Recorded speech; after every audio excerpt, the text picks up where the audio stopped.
Bismillahirrahmanirrahim. Assalamualaikum warahmatullahi wabarakatuh. Alhamdulillah Rabbil alamin. Wassalatu wassalamu ala ashrafil anbiya'i wal mursalin wa ala alihi wa ashabihi ajma'in. Amma ba'du. Puji syukur kita ucapkan atas kehadiran Allah Subhanahu wa taala yang mana kita masih diberinya kesehatan, kesempatan sehingga kita masih bisa berkumpul di Masjid Jami dalam rangka kajian rutin subuh dengan Al-Ustaz Dr. Haji Mahyuddin Nasution MAG. Sholawat berangkaikan salam marilah kita hadiahkan kepada junjungan alam Nabi besar Muhammad sallallahu alaihi wasallam. Allahumma shalli wa sallim wa barik alaihi. Semoga syafaatnya yang kita dapatkan di yaumil akhir kelak. Amin amin ya rabbal alamin. Tanpa memperpanjang kalam, langsung saja kepada Al-Ustaz saya persilahkan dengan segala hormat. Assalamualaikum warahmatullahi wabarakatuh. Bismillahirrahmanirrahim. Alhamdulillahirabbil alamin.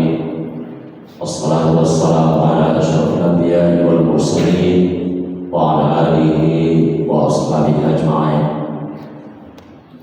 Qala Allah ta'ala wa asnadul qailin. Bismillahirrahmanirrahim. Wahara al-fasad fil barri wal bahri bima kasabat aydin nas liyudhiqahum ba'da alladhi 'amilu la'allahum yarji'un. Shadaqallahu al-'azim. Bapak-bapak dan ibu-ibu jamaah salat subuh rahimahullah, pertama sekali kita ucapkan puji syukur alhamdulillah kehadirat Allah Subhanahu wa taala, kesehatan, umur dan berbagai nikmat lainnya masih diberikannya kepada kita sekalian. Salawat dan salam kita sampaikan kepada junjungan Muhammad Rasulullah sallallahu alaihi wasallam. Allahumma shalli ala sayyidina Muhammad wa ala ali sayyidina Muhammad. Syafaat dan pertolongannya kita tetap harapkan sampai nanti pada hari yang kemudian. Bapak-bapak dan ibu-ibu, bersyukur kita kepada Allah masih berikan umur, kesehatan sampai pada hari yang ke-23 dari Ramadan 1446 Hijriah ini kita jalani. Kita menyadari bahwa kesempatan, umur, kesehatan yang masih diberikannya kepada kita menunjukkan atas kasih sayangnya kepada kita masing-masing. Dilihat dari dua sisi. Yang pertama, umur ini masih diberikan oleh Allah karena barangkali belum cukup bekal yang akan kita bawa. Jadi Allah masih memberikan kesempatan kepada kita untuk kita bisa beribadah, mendekatkan diri kepadanya dan melakukan berbagai perbuatan kebaikan untuk memenuhi bekal nanti yang akan kita bawa ketika kita dipanggil oleh Allah.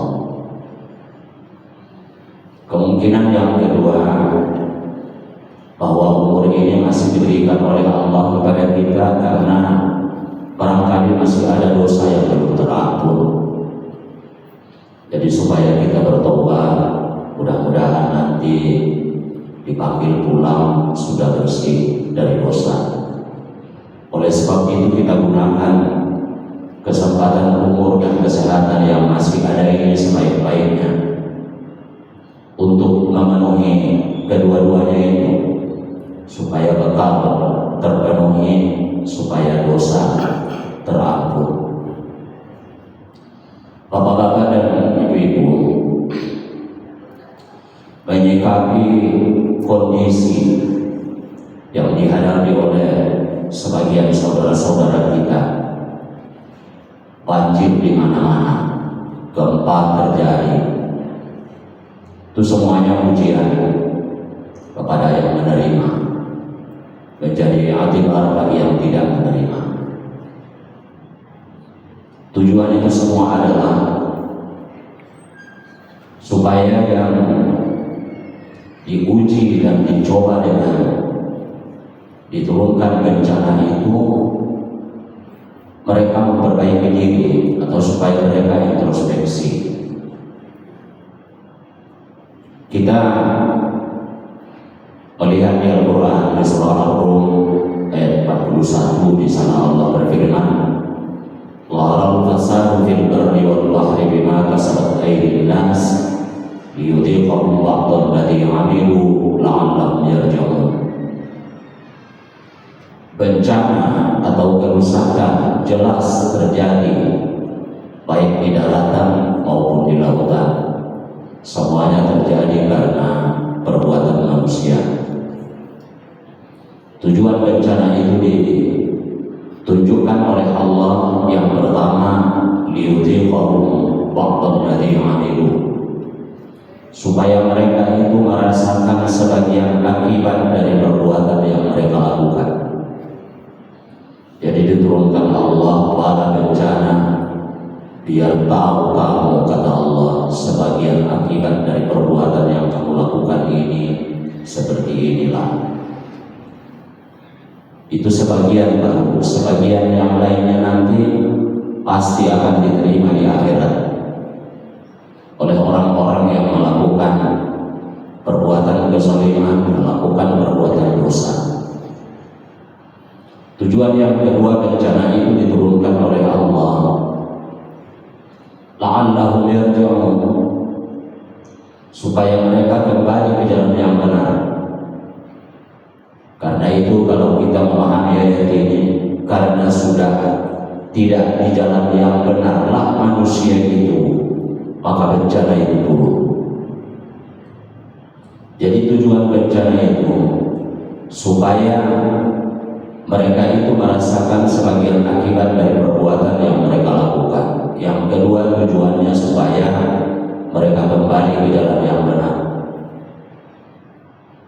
Bapak-bapak dan ibu-ibu, di surah Al-Ankabut ayat 40 Allah menjelaskan seperti apa Allah turunkan bencana kepada orang-orang atau kepada manusia yang tidak mau mengikuti aturan dan ketentuan Allah itu, atau orang-orang yang tidak mau mengikuti apa yang disampaikan oleh Rasul yang diutus oleh Allah kepada mereka.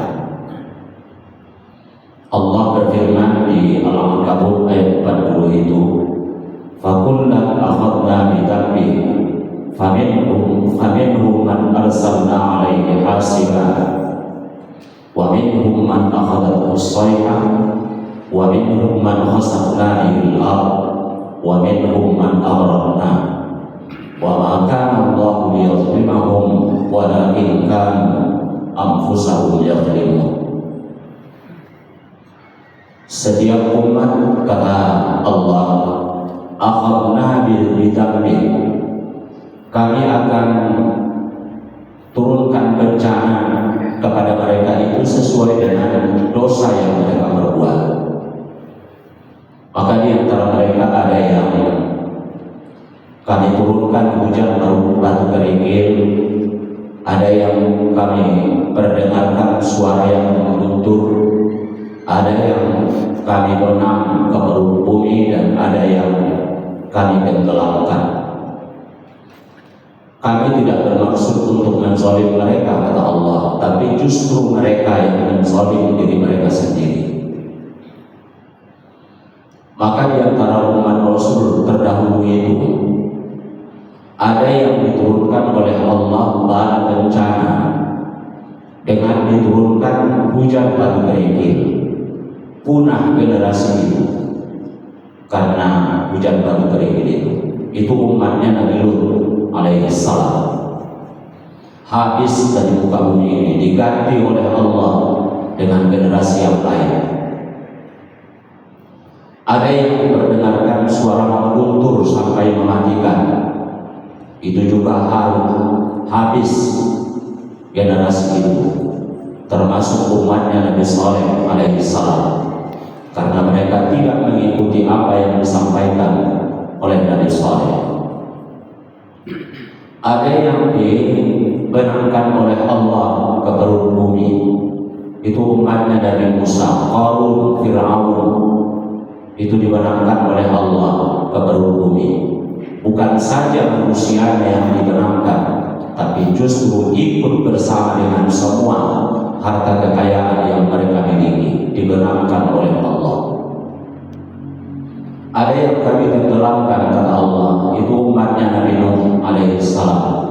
Yang selamat hanya mereka yang ikut bersama dengan Nabi Nuh di kapal itu. Yang lainnya itu punah semua dari muka bumi. Itu semuanya terjadi karena dosa yang dilakukan oleh umat itu. Bapak-bapak dan ibu-ibu, Allah jelas menyebut bahwa Tuhan tidak akan menghancurkan satu-satu negeri secara zalim kalau penduduknya masih tetap melakukan perbuatan baik. Wa ma kunna muhlikil qura illa wa ahluha zalimun. Wa ma kana rabbuka liyuhlikal qura bi zulmin wa ahluha muslimun. Kami tidak hancurkan satu-satu negeri itu, kata Allah, secara zalim kalau penduduknya masih tetap melakukan perbuatan baik. Dan kami tidak akan hancurkan satu-satu negeri kalau bukan karena penduduk negeri itu telah melakukan kezaliman. Tapi barangkali sebagian dari yang diturunkan bencana kepada mereka, kalau mereka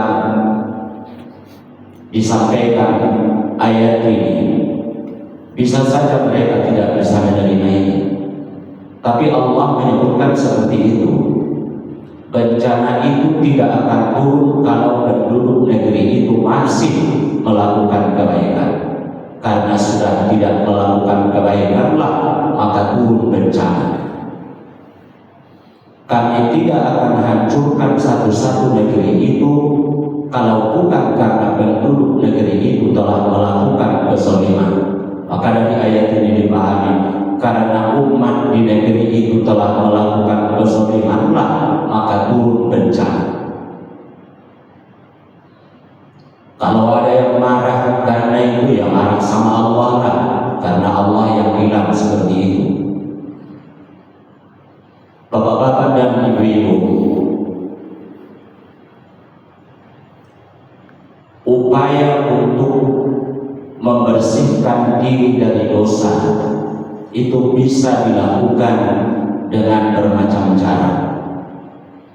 Ketika terlanjur melakukan perbuatan buruk atau ketika terlanjur melakukan perbuatan dosa, bagaimana cara membersihkan dosa itu? Yang pertama bisa dilakukan melalui taubat nasuha, sebenar-benar taubat. Syaratnya ada 3: baca istighfar secara lisan sebagai pernyataan permohonan ampun kepada Allah,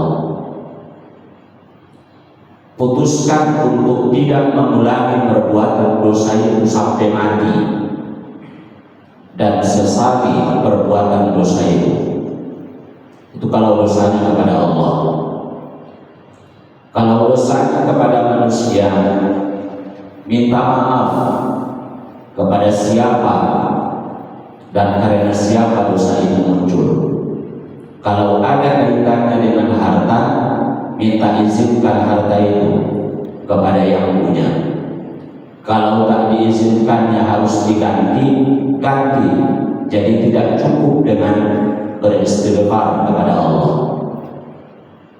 Itu upaya untuk menghapuskan dosa, salah satu. Cara yang kedua, upaya penghapusan dosa itu yaitu dengan melakukan perbuatan baik setelah terlanjur melakukan perbuatan keburukan. Itu itu didasarkan pada hadis Rasul, atbi'is sayyi'atal hasanata tamhuha, kata Rasul. Ketika terlanjur melakukan perbuatan keburukan, maka iringi perbuatan keburukan itu dengan melakukan kebaikan. Mudah-mudahan dosa keburukan itu akan terhapus dengan sebab pahala perbuatan kebaikan itu. Tapi di sini para ulama berpendapat bahwa dosa yang dapat terhapus karena melakukan perbuatan kebaikan itu dosa-dosa kecil. Dosa besar tetap upaya pembersihannya itu dilakukan melalui taubat nasuha. Kemudian cara yang ketiga,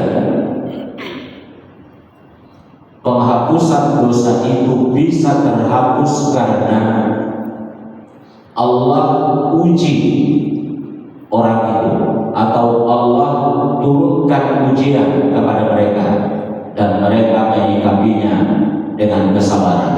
Mudah-mudahan dosa terampun. Di ayat yang pertama tadi yang kita bacakan di Ar-Rum 41 itu, kata Allah bahwa bencana itu jelas terjadi di daratan dan di lautan, bima kasabat aydin nas, karena perbuatan manusia. Lalu nanti kalau kita mengkaji apa hubungan perbuatan manusia itu dengan bencana, ada hubungan. Kita kembali ke hadis Rasul sallallahu alaihi wasallam dari Abi Umamah Al-Bahili radhiyallahu anhu, bahwa Rasulullah sallallahu alaihi wasallam bersabda, "Idza maradal abdul mu'min amarallahu ta'ala al-malaika anitubu li'abdi ahsana ma kana ya'mal bis-sihha war-raha."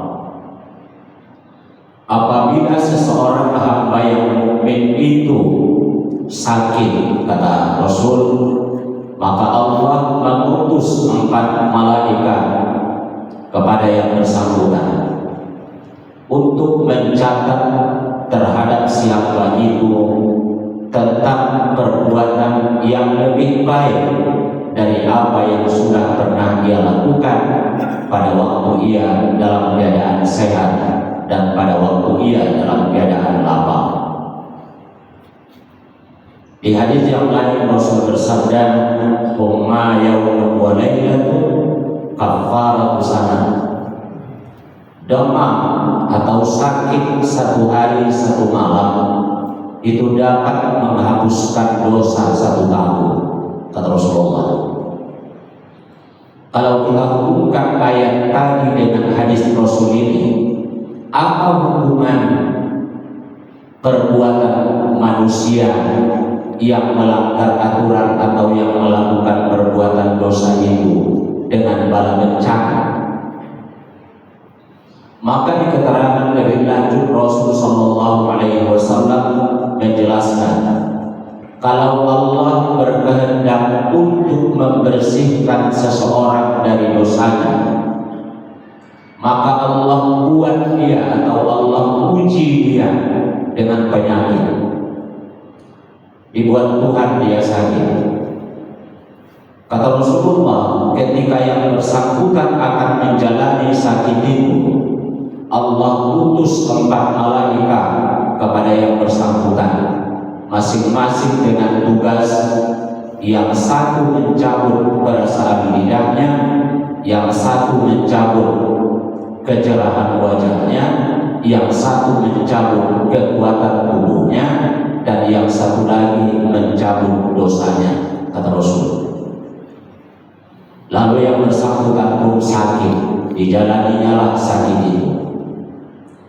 Ketika Allah menghendaki untuk menyembuhkan dia dari sakit itu, maka Allah balik memerintahkan 3 dari 4 malaikat yang ditugaskan untuk mencabut masing-masing dari yang bersangkutan, supaya apa yang mereka cabut dikembalikan kembali kepada yang bersangkutan. Maka pada saat seseorang itu akan sembuh dari sakit, maka malaikat yang disuruh untuk mencabut perasaan lidahnya disuruh lagi untuk mengembalikan perasaan lidah itu kembali. Yang mencabut kecerahan wajah disuruh untuk mengembalikan kecerahan wajah itu balik. Yang mencabut kekuatan tubuh juga diperintahkan untuk mengembalikan kekuatan tubuh itu kembali. Bapak-bapak dan ibu-ibu, ini secara alami ada hubungan-hubungan ini antara yang dicabut oleh malaikat itu. Kalau dicabut perasaan lidah, maka apapun yang dimakan tak ada yang enak. Tapi biasa kalau orang lagi sakit banyak ditawarkan makanan, kan? Waktu sehat tidak pernah ditawarkan, waktu sakit baru banyak ditawarkan. Mau makan apa kamu? Apa yang maumu? Tak ada maunya orang, perasaan lidahnya dicabut malaikat. Secara alami kalau dicabut perasaan lidah tak enak lagi makan, otomatis kekuatan tubuh pun berkurang, lemah badannya secara alami. Tapi kekurangan kekuatan tubuh itu tidak terjadi dengan sendirinya, karena Allah memerintahkan kepada malaikat untuk mencabut kekuatan tubuh itu. Kalau perasaan lidahnya sudah tak ada, kekuatan tubuhnya berkurang sudah, maka bukan hujat lain. Secara alami berhubungan itu yang tiga itu, tapi itu tidak terjadi sendirinya. Karena Allah menghendaki seperti itu, karena malaikat diperintahkan oleh Allah mencabut yang tiga itu, maka hilang dari yang bersangkutan. Kita yakin dan percaya bahwa di kajian akidah tidak ada sesuatu yang terjadi di alam ini di luar kehendak Allah. Artinya tidak ada yang terjadi dengan sendirinya di alam ini, pasti terjadi atas kehendak Allah. Seperti itu agama mengajarkan kepada kita. Lalu malaikat yang mencabut dosa itu tak disuruh untuk mengembalikan dosa itu kepada yang bersangkutan pada waktu yang bersangkutan itu sembuh. Dia pun mengadu kepada Allah, ya Allah, kami malaikat yang engkau perintahkan untuk mencabut sesuatu dari yang bersangkutan, kawanku yang tiga itu sudah disuruh membalikkan, aku kok belum. Kira-kira begitu malaikat yang mencabut dosa itu, karena dia tidak disuruh oleh Allah untuk mengembalikan dosa itu. Apa kata Allah?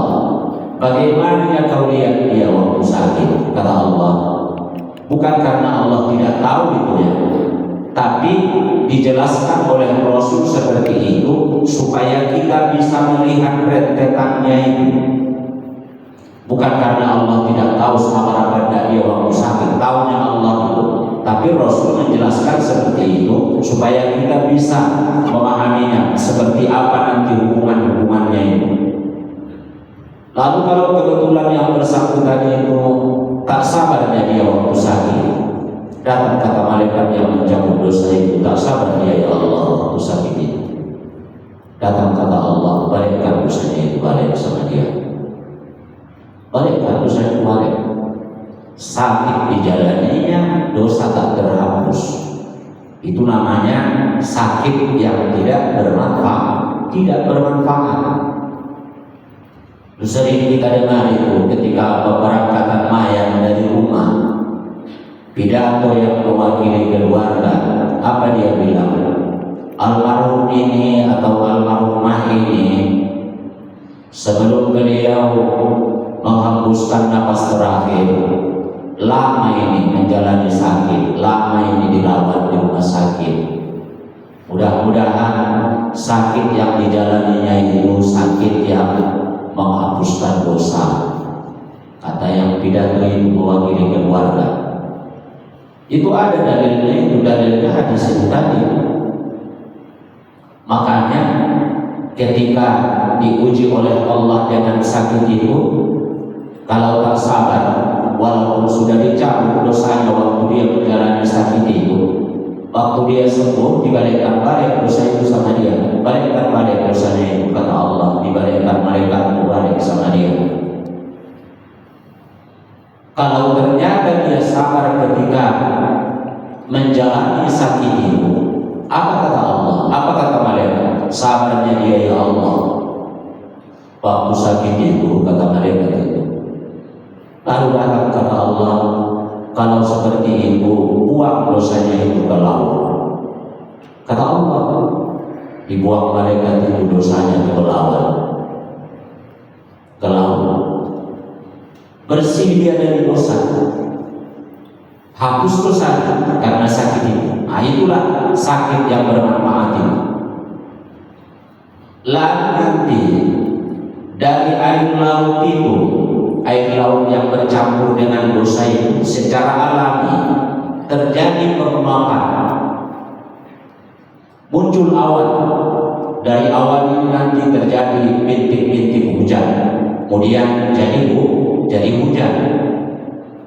Ketika air hujan yang membasahi bumi itu, yang air hujan itu berasal dari air laut yang bercampur dengan dosa manusia itu, maka bumi tidak sanggup menerima tetesan air hujan yang berasal dari dosa itu. Jadi apa? Jadi banjir. Itulah kaitan dosa itu dengan bencana ini. Tak sanggup bumi itu menerima tetesan air hujan yang berasal dari air laut yang bercampur dengan dosa itu, maka jadi bencana di bumi. Jadi apa? Jadi tanah longsor. Tak sanggup bumi itu, tak sanggup kami menerima itu. Jadi gempa, jadi wabah penyakit, jadi hama tanaman, macam itu. Itu hubungan antara perbuatan manusia itu dengan bencana ini. Oleh sebab itu dalam kehidupan ini kita yakin dan percaya kalau dunia ini diperuntukkan untuk kita bersama-sama. Dunia ini tidak ditujukan untuk satu orang, untuk satu keluarga, untuk satu golongan, atau untuk satu kelompok umat. Bukan, tapi dunia ini ditujukan untuk kita bersama-sama. Maka ketika ada yang melakukan perbuatan dosa, kewajiban bagi yang lain untuk mengingatkan supaya yang melakukan perbuatan dosa itu jangan melakukan. Untuk apa? Supaya kita selamat di perjalanan kehidupan ini. Karena nanti kalau bencana itu turun karena perbuatan dosa yang dilakukan oleh orang ini, bukan orang ini saja yang dapat akibatnya, tapi justru yang dapat akibatnya semuanya. Kalau datang bencana itu kan tak pilih-pilih dia itu kan. Jika terjadi banjir ini, oh ini yang melakukan perbuatan dosa ini saja kita tenggelamkan, kata banjir itu. Bukan. Kalau ada di situ orang yang melakukan kebaikan juga, yang melakukan kebaikan itu juga ikut tenggelam dia. Maka kalau badai itu datang, dia tidak pilih-pilih. Kalau datang gempa itu, ininya orang yang di sininya yang melakukan perbuatan keburukan, di sini aja kita goncang, kata bumi itu kan. Ini di sini orang baik semuanya, ini orang yang ini jangan merasakan. Tak seperti itu. Apa kata Allah yang Quran?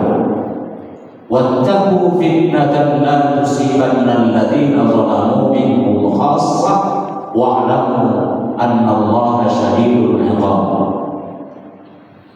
Waspada kamu terhadap ujian pada bencana yang diturunkan oleh Allah, yang bukan hanya diturunkan kepada orang yang melakukan kezaliman itu semata, tapi juga dirasakan oleh orang yang tidak melakukan kezaliman.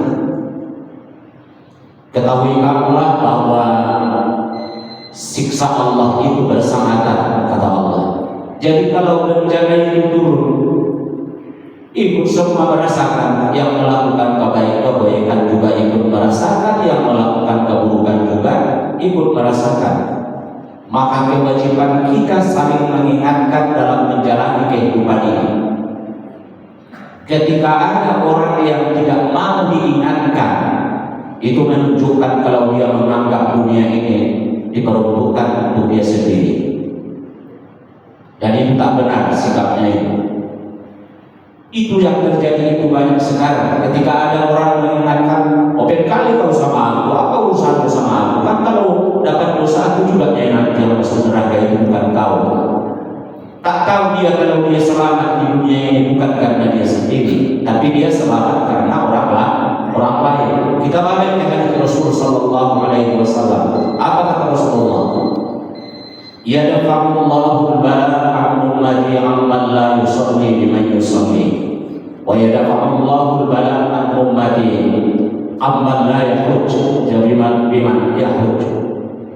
Walau la dafa'ullahi an-nasa ba'dahum bi ba'd la fasadatil ardh, walakin rahmatullah qaribun minal muhsinin. Apa kata Rasulullah?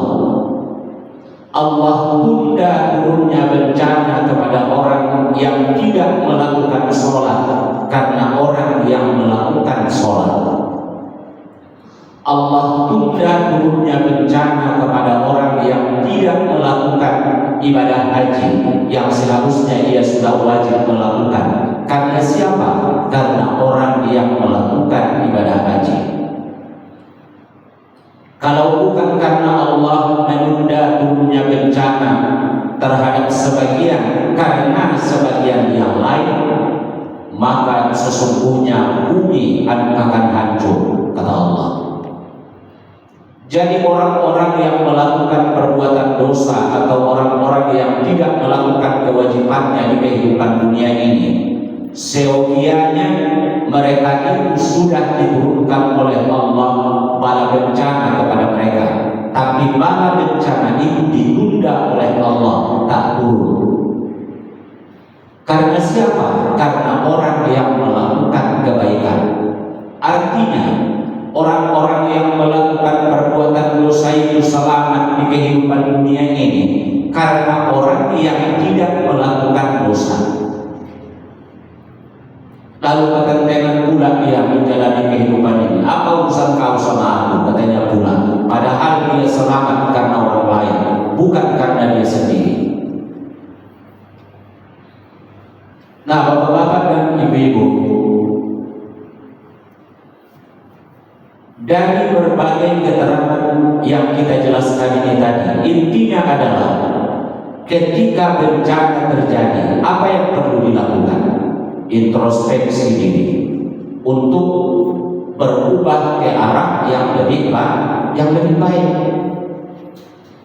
Kalau ada orang dapat bencana masih seperti itunya orang itu, jangan harap akan dapat kebahagiaan dunia, apalagi kebahagiaan akhirat. Makanya tadi di ayat itu Allah menyebutkan la'allahum yarji'un di akhir ayat Ar-Rum 41 itu. Mudah-mudahan mereka kembali ke jalan yang benar, kata Allah. Karena sudah tidak di jalan yang benar lagi umat itu, maka bencana itu turun. Makanya perlu dilakukan oleh mereka yang terkena bencana itu introspeksi ke arah untuk memperbaiki diri ke arah yang lebih baik. Bisa itu kita analisa, kita bisa pikirkan apa rupanya yang dilakukan umat di tempat itu kok turun bencana itu di situ. Kita tidak tahu memang, tapi di balik itu Allah menjelaskan kepada kita kalau bencana itu turun, kalau mereka itu sudah lagi tidak melakukan kebaikan karena mereka itu sudah melakukan kezaliman, entah keburukan apa yang mereka lakukan, kezaliman apa yang mereka perbuat, orang itulah itu. Tapi Allah menyebutkan karena kezalimanlah maka bencana turun, karena tidak melakukan kebaikanlah maka bencana turun. Itukah yang bagi yang dapat bencana, yang melakukan keburukan dan yang melakukan kezaliman. Kalau kebetulan yang dapat bencana itu di situ orang yang melakukan kebaikannya, yang tidak melakukan kezaliman, untuk apa bencana itu bagi mereka itu? Untuk lebih meningkatkan kualitas keimanan mereka kepada Allah dan untuk lebih meningkatkan kualitas amal yang mereka lakukan. Itu tujuan bencana ini. Di samping mereka juga mengambil yang tiba dari situ. Mudah-mudahan jangan seperti umat Nabi terdahulu itulah, ya udah datang apa-apa ini, datang bencana, itu masih kecil bencananya, masih hidup manusianya, belum sampai punah orang-orangnya. Mudah-mudahan jangan terjadi seperti yang dialami umat sebelumnya itu. Itu tadi yang dijalani oleh umat sebelumnya itu, punah umat itu karena turun hujan batu kerikil, mati semuanya. Punah umat itu karena diperdengarkan suara mengguntur mematikan, habis generasi itu. Dibenamkan ke perut bumi, habis umat itu. Ditenggelamkan, habis umat yang tidak ikut dengan Rasulnya itu. Mudah-mudahan bencana yang diturunkan oleh Allah itu kalau sudah sampai separah itu nanti, bisa saja orang yang dapat bencana itu habis dari muka bumi ini. Itulah yang tidak kita inginkan itu. Oleh sebab itu kita saling mengingatkan dan kita saling menasehati dalam menjalani kehidupan. Kalau ada yang agak-agak menyimpang dari jalan lurus, ajak lagi ke jalan lurus supaya balik dia ke jalan lurus. Kalau mau lurus di ke jalan tol kan. Seperti itu. Jadi kita tidak boleh membiarkan. Udahlah orang biasa, orang dia yang nanti yang merasakannya apa ya, menasihati dia. Yang merasakan akibatnya nanti kan dia. Tidak seperti itu. Kita juga bisa ikut terlibat dalam merasakan akibat dari apa yang dilakukan oleh orang itu. Nah, bapak-bapak dan ibu-ibu, hari ini kita berada pada tanggal 23 Ramadan. Tinggal beberapa hari lagi, kalau umur panjang, Ramadan ini akan meninggalkan kita semua. Nanti lama udah kasih apa-apa, barangkali nanti kita hari raya hari Senin. Tapi belum diputuskan kata beliau itu. Nanti tunggu pengumuman. Tapi apa-apanya sudah ada, dikasih apa-apa. Tentunya kita kalau nanti sampai hari Ahad kita berpuasa, seminggu lagi lah kita berpuasa kan.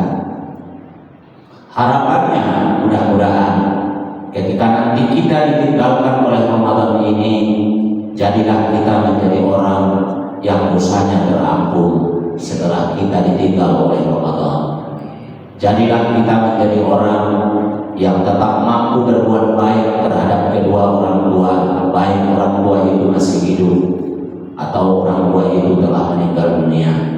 Dan yang ketiga harapannya adalah mudah-mudahan jadi orang yang tetap cinta Rasul Sallallahu Alaihi Wasallam, ikut apa yang disampaikan oleh Rasul, tinggalkan semua yang dilarang oleh Rasul Sallallahu Alaihi Wasallam. Itu dasarnya didasarkan pada hadis yang menjelaskan ketika Rasul Sallallahu Alaihi Wasallam naik ke mimbar pada saat beliau berkhutbah di salah satu Idul Fitri. Begitu beliau naik ke mimbar itu, di anak tangga pertama beliau baca amin, di anak tangga kedua beliau baca amin, di anak tangga ketiga juga beliau baca amin.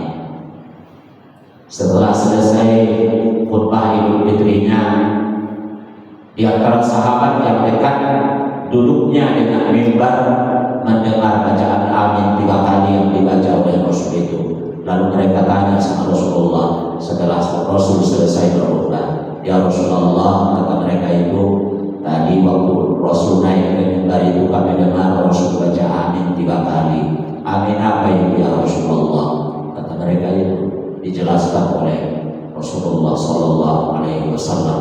Ketika aku melangkah ke anak tangga pertama, malaikat Jibril turun, kata Rasulullah. Lalu Jibril berkata kepadaku, Muhammad, siapa orang yang sudah mendapatkan bulan Ramadan dan setelah ia ditinggal oleh Ramadan itu dosanya masih tetap belum terampun, manakala nanti ia meninggal dunia, ia akan dimasukkan oleh Allah ke dalam neraka dan ia akan dijauhkan oleh Allah dari rahmat-Nya. Aminkan, kata malaikat Jibril. Maka aku baca amin, kata Rasulullah. Itu amin yang pertama. Ketika aku melangkah ke anak tangga kedua, Jibril berkata lagi, Muhammad, siapa orang yang sudah mendapatkan bulan Ramadan dan setelah ia ditinggal oleh Ramadan itu, ia masih tetap belum mampu untuk berbuat baik terhadap orang tuanya, karena nanti apabila ia meninggal dunia, ia akan dimasukkan oleh Allah ke dalam neraka dan ia akan dijauhkan oleh Allah dari rahmat-Nya. Aminkan, kata malaikat Jibril. Maka aku baca amin, kata Rasulullah. Begitu aku melangkah ke tangga ketiga, malaikat Jibril berkata lagi, Muhammad, siapa orang yang mendengar orang lain bersolawat kepadamu, tapi yang mendengar orang lain bersolawat kepadamu itu tak bersolawat dia untukmu, kelak nanti apabila ia meninggal dunia, maka ia akan dijauhkan oleh Allah dari rahmat-Nya. Aminkan, kata Rasulullah, kata malaikat Jibril. Maka aku baca amin, kata Rasulullah. Oleh sebab itu doa dan harapan kita mudah-mudahan manakala nanti kita ditinggal oleh Ramadan ini, jadilah kita menjadi orang yang dosanya terampun. Jadilah kita jadi orang yang mampu berbuat baik terhadap orang tua, dan jadilah kita menjadi orang yang tetap cinta Rasulullah Sallallahu Alaihi Wasallam. Amin, amin, amin ya rabbal alamin. Billahi taufiq wal hidayah. Assalamualaikum warahmatullahi wabarakatuh. Bismillahirrahmanirrahim. Alhamdulillahirabbil alamin. Wassalatu wassalamu ala asyrafil anbiya'i wal mursalin wa ala alihi wa ashabihi ajma'in. Rabbana anfa'na bima 'allamtana rabbi 'allimna alladhi yanfa'una rabbi faqihna wa faqih ahlana wa qarabatil lana fi dinina. Allahumma rahjama'na hadha jam'an marhuma wa tafarruqana min ba'dihi tafarruqan mubarakan ma'asuma. Rabbana atina fid dunya hasanah wa fil akhirati hasanah wa qina adzabannar. Wa sallallahu ala sayyidina Muhammadin wa ala alihi wa ashabihi ajma'in. Walhamdulillahi rabbil alamin. Assalamualaikum warahmatullahi wabarakatuh.